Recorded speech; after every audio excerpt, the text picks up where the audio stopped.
In the sun-soaked dunes of World War II, a group of daring soldiers maneuvers through the North African desert, leaving a trail of dust and intrigue. Welcome to The Rat Patrol, a 1966 TV series that captivates with its relentless action and gripping storytelling. What makes this timeless show endure through the sands of television history? This war drama isn't just about battles. It's a journey of camaraderie, sacrifice, and unexpected twists. The Rat Patrol, with their distinct jeeps and strategic prowess, showcases a unique blend of bravery and tactical genius. But what qualities transform this TV series into a lasting symbol of the industry? Dive into the episodes and you'll find amusing, surprising, and even touching moments that keep you hooked till the credits roll.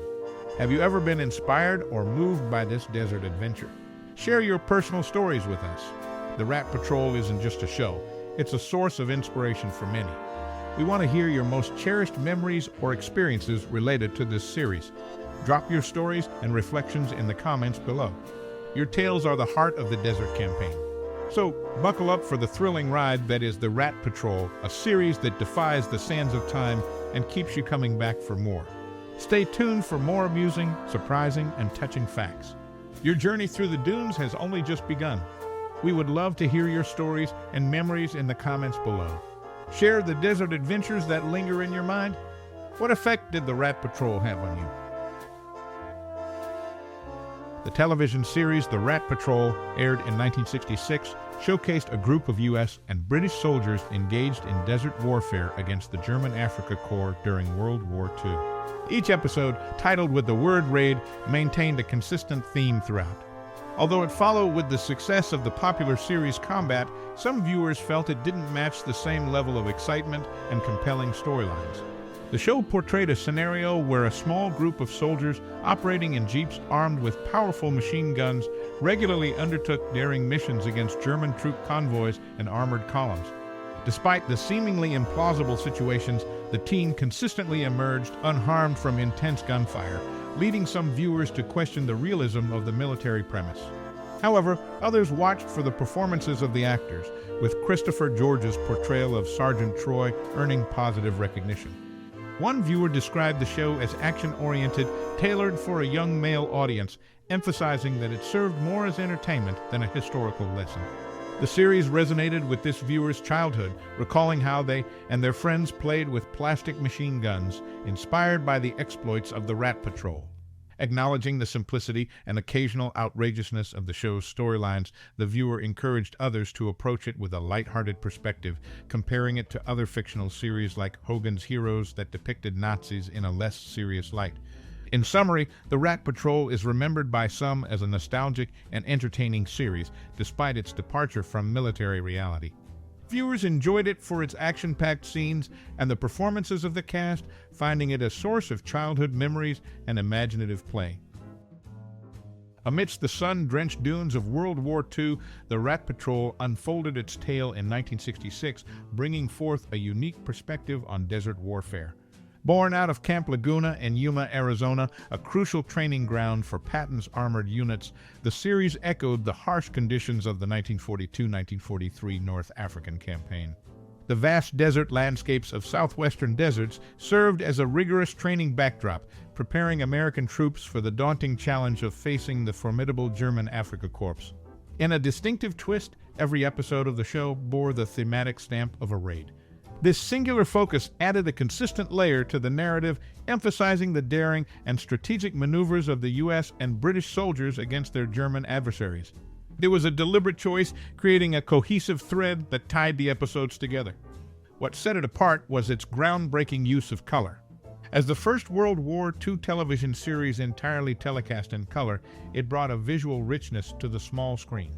The decision to portray the wartime drama in vivid hues marked a departure from the norm, making each episode a colorful spectacle. The series, however, faced comparisons to its predecessor, Combat. Some viewers found it slightly lacking in the gripping storytelling and excitement department.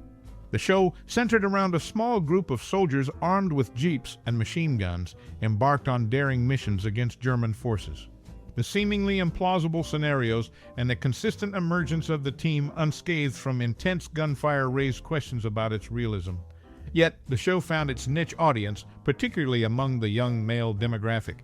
The action-oriented nature of the series, coupled with Christopher George's portrayal of Sergeant Troy, garnered positive recognition. Viewers, in their reminiscence, spoke of childhood memories and imaginative play inspired by it. Plastic machine guns and youthful adventures in the spirit of the show became a shared experience. In acknowledging its occasional departure from military reality, some viewers advocated for a lighthearted perspective. Comparisons to other fictional series like Hogan's Heroes served as a reminder that entertainment often trumped historical accuracy in this particular realm. In essence, with its raids and desert escapades, the show remains in the memories of those who sought entertainment beyond the constraints of military realism. It stands as a nod to the imaginative play of youth, a lively diversion from the grayscale expectations of wartime dramas. Analyzing PVT. Hitchcock's outfit reveals an interesting detail. His hat is not a standard issue, but rather a Confederate artillery lieutenant's kepi from the Civil War. It's different from a French Foreign Legion kepi as PVT. Hitchcock's hat slopes down at the front and has a dark blue band with a single gold braid, clearly showing its connection to the Civil War era. A sad incident occurred during the filming of the Rat Patrol on January 4, 1967.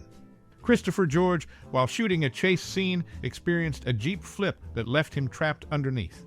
The resulting heart injury haunted him, eventually leading to a fatal heart attack on November 28, 1983.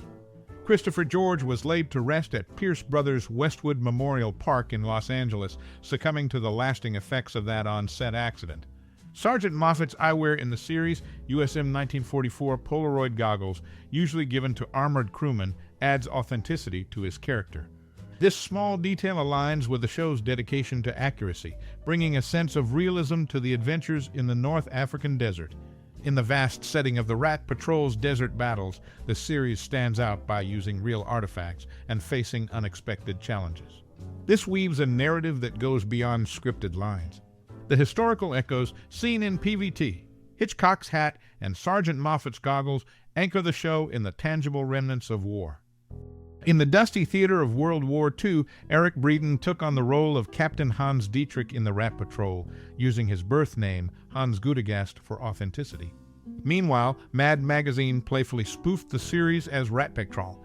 Notably, Christopher George sported a hat pin from the Australian Commonwealth Military Forces, adding a touch of historical accuracy to his character's ensemble, as these forces served in North Africa during World War II. The series, known for its daring desert escapades, faced comparisons to combat, but found its own niche audience, particularly among young males. The show's thematic choice of labeling each episode as a raid added a consistent layer to the narrative, highlighting the strategic maneuvers of the U.S. and British soldiers against the formidable German Afrika Korps. A groundbreaking move for its time, the Rat Patrol stood out as the first World War II television series entirely telecast in color, bringing a vivid richness to the screen.